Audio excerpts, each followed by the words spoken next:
har bir sohalarda qo'lga tushayotganlar bor, korrupsiya bo'yicha.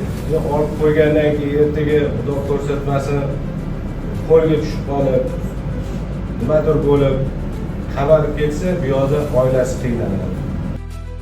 O'zbekiston Respublikasi Prezidentining korrupsiyaga qarshi kurashish sohasidagi davlat siyosati hamda Sog'liqni saqlash vazirligining tegishli topshiriqlari ijrosi doirasida Toshkent shahar OITSga qarshi kurashish markazida korrupsiyaga qarshi kurashish, halollik, shaffoflik sari muhim qadam mavzusida davra suhbati tashkil etildi. Tadbirni Toshkent shahar OITSga qarshi kurashish markazi bosh shifokori Shahodat Bobomurodovna Kabilova kirish so'zi bilan ochib, sog'liqni saqlash tizimida halollik, ochiqlik va shaffoflik tamoyillarini qaror toptirish, korrupsiyaning har qanday ko'rinishiga nisbatan murosasiz munosabatni shakllantirish bugungi kunning ustuvor vazifalaridan biri ekanini ta'kidladi. Markazning korrupsiyaga qarshi ichki nazorat bo'yicha mutaxassisi Nargiza Gemberdiyevna Jabbarova boshchiligida tashkil etilgan ushbu davra suhbatida Toshkent davlat yuridik universiteti jinoyat huquqi, kriminologiya va korrupsiyaga qarshi kurashish kafedrasi professori, yuridik fanlar doktori Salomat Saparovna Niyozova, Uchtepa tumanidagi Umar Jomi masjidi imom xatibi Fazliddin Mamadaliyev,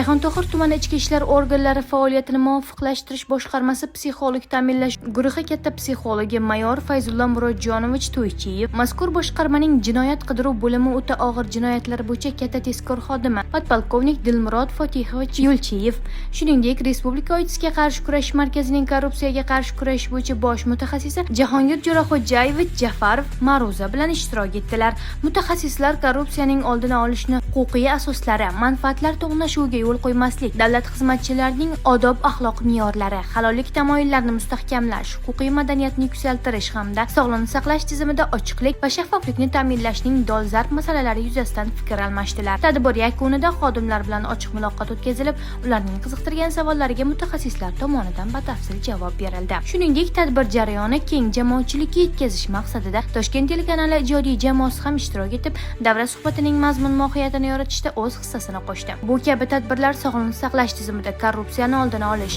halollik va shaffoflik tamoyillarini mustahkamlash, xodimlarning huquqiy ongi va korrupsiyaga qarshi madaniyatini yuksaltirish, shuningdek, jamiyatda korrupsiyaga nisbatan murosasiz munosabatni shakllantirishga xizmat qiladi.